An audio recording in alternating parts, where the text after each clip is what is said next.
Assalamualaikum warahmatullahi wabarakatuh. Saya akan menyajikan materi tentang antarmuka periferal komputer. Pertama-tama, saya akan memperkenalkan diri. Nama saya Raffi Alkaf, NPM saya 2012-0917. Dosen penguji Dr. Elfitrin Syahrul, ST, MT. Pertama-tama, agenda dari topik-topik yang akan dibahas yaitu ada dasar-dasar dari antarmuka periferal, definisinya, tujuannya, antarmuka serial dan paralel, contoh dari antarmuka serial dan paralel, lalu ada prinsip kerja komunikasi data sinkron dan asinkron, manajemen input-output, metode transfer data, dan kesimpulan. Pertama ada dasar-dasar dari antarmuka periferal. Definisinya yaitu adalah suatu jalur protokol komunikasi data antar komputer dengan perangkat eksternal.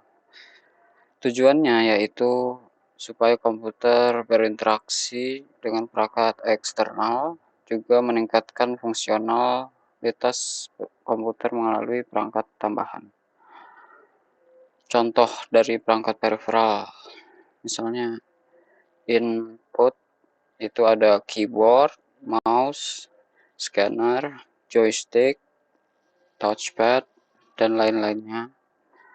Ada output, ada monitor, printer, speaker, dan lainnya. Baru ada keduanya, yaitu input output. Disk drive, flash drive, SSD, HDD. Lalu ada topik jenis-jenis antarmuka. Pertama ada antarmuka serial, ada UART, Universal Asynchronous Receptor Transmitter, ada SPI, Serial Peripheral Interface, ada I2C, Inter-Integrated Circuit. Juga ada antarmuka paralel, LPT atau Line Printer Terminal, PATA atau Parallel atau SCSI, Small Computer System Interface. Lalu ada antarmuka modern berbasis bus. Maksud dari bus ini artinya universal, dapat digunakan di berbagai periferal. Contohnya ada USB, Universal Serial Bus, ada PCIe, ada SATA Serial ATA. Pertama ada antarmuka serial. Antarmuka serial itu suatu protokol komunikasi data yang mana data akan dikirimkan satu bit pada satu waktu melalui satu jalur komunikasi.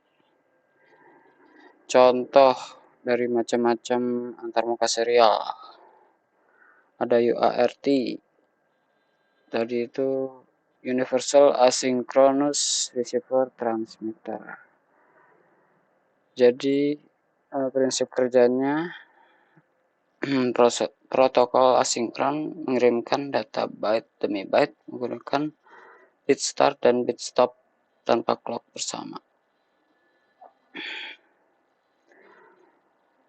Prinsip kerjanya data itu diterima dari transmitter, dikirim dari transmitter dan diterima oleh receiver.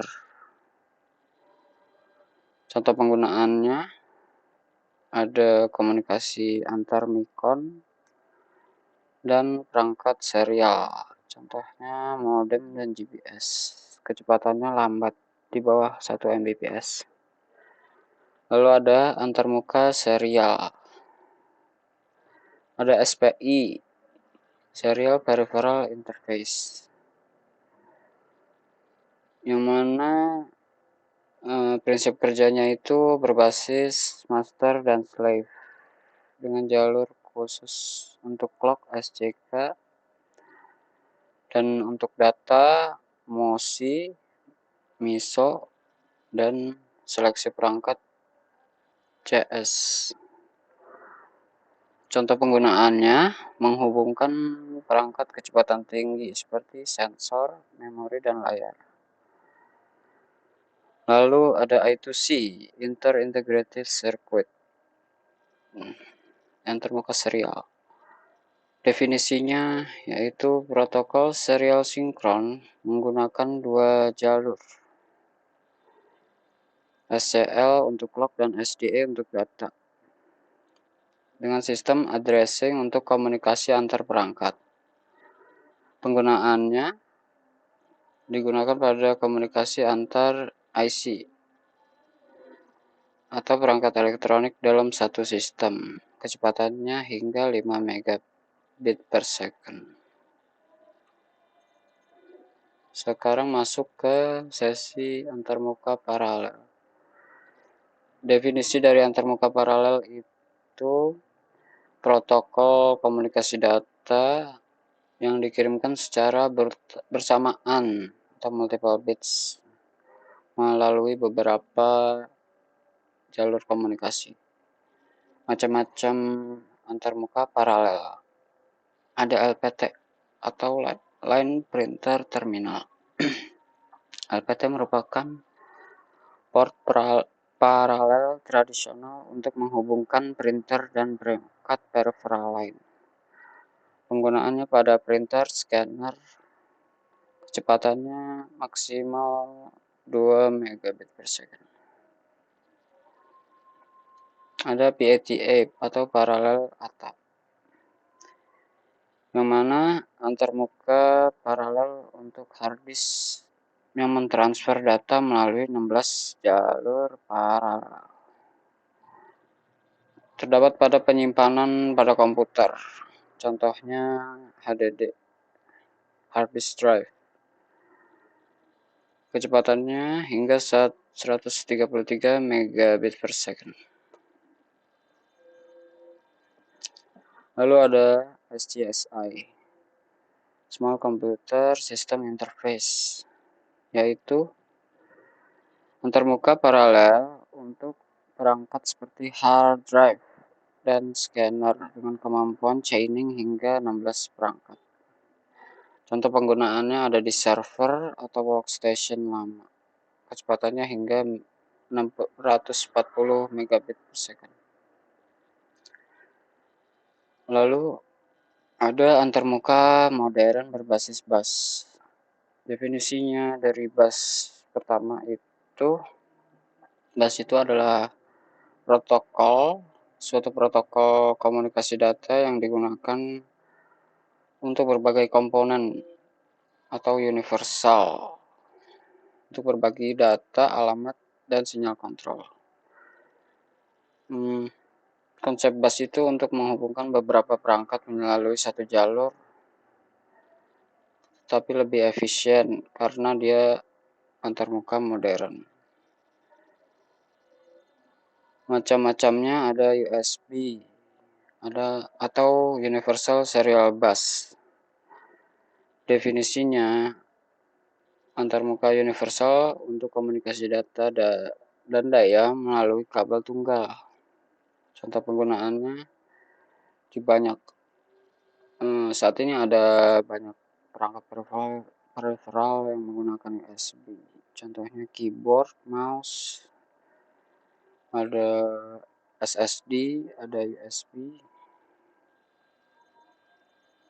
ada HDD eksternal, dan lainnya. Kecepatannya hingga 10 gigabit per second pada USB 3.1. Lalu ada SATA serial ATA, yaitu antarmuka serial untuk koneksi penyimpanan seperti hard disk dan SSD.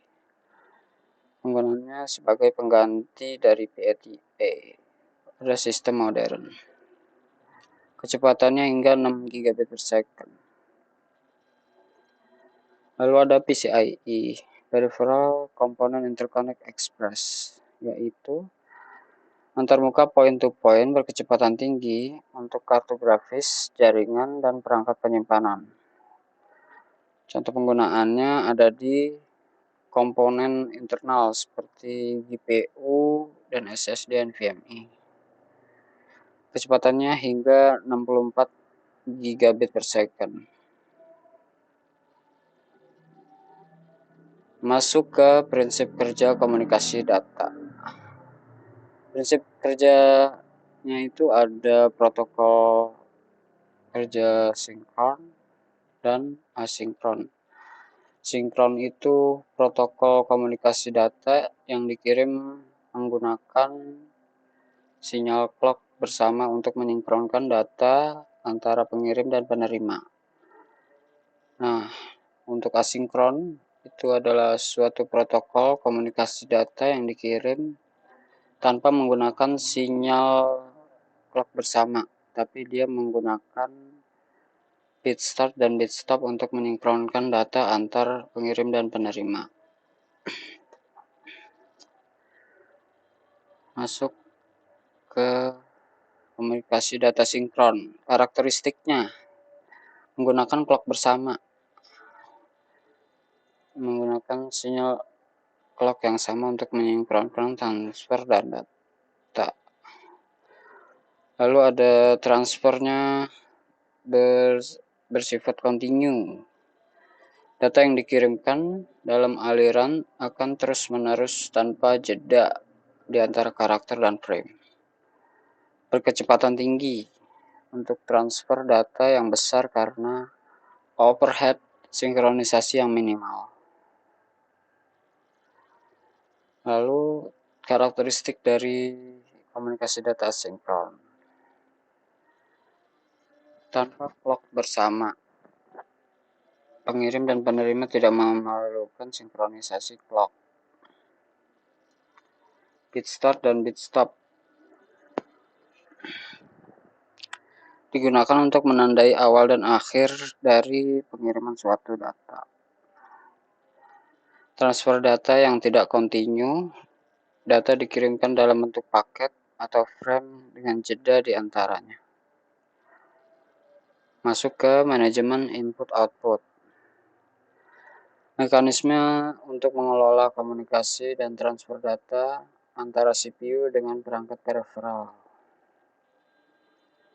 Tujuannya adalah memastikan transfer data antara perangkat peripheral dan sistem komputer berjalan dengan efisien. Contoh metode transfer data, ada polling. Polling adalah metode di mana CPU memeriksa status perangkat peripheral secara berkala. Prosesnya yaitu CPU membaca status register perangkat peripheral. Jika perangkat siap, CPU memulai proses transfer data.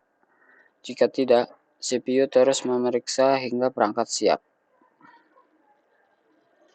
Interrupt, metode di mana perangkat peripheral mengirimkan sinyal ke CPU untuk memberitahu bahwa perangkat membutuhkan perhatian.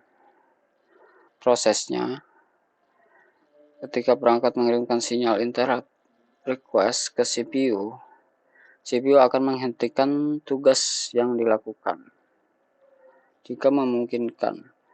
Lalu CPU menjalankan interrupt service routine untuk menangani perangkat. Setelah selesai, CPU kembali ke tugas sebelumnya.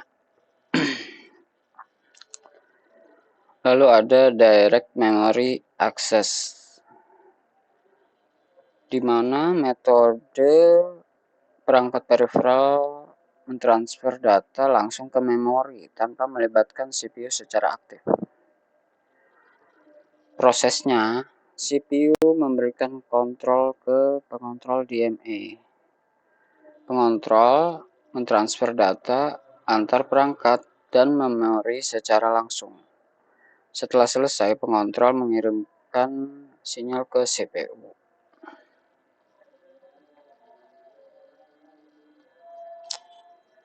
Jadi, kesimpulan dari materi yang sudah saya sajikan, antarmuka periferal ialah penghubung antara komputer atau CPU dengan perangkat eksternal. Ada dua jenis utama, yaitu antarmuka serial dan paralel. Antarmuka serial itu protokol untuk mengirimkan data berurutan secara 1 bit, ada satu jalur. Paralel untuk mengirimkan data yang simultan menggunakan beberapa jalur. Lalu komunikasi data dilakukan secara sinkron, yaitu menggunakan clock, atau asinkron menggunakan start dan stop bit. Lalu ada manajemen input-output dilakukan melalui metode polling. CPU aktif memeriksa. Lalu ada interrupt, CPU merespons saat diperlukan. Dan DMA akan mentransfer langsung tanpa intervensi CPU. Pemahaman konsep ini penting untuk menciptakan suatu sistem komputer yang efisien dan andal. Demikian presentasi dari materi yang saya sampaikan. Kurang lebihnya mohon maaf. Terima kasih. Wassalamualaikum warahmatullahi wabarakatuh.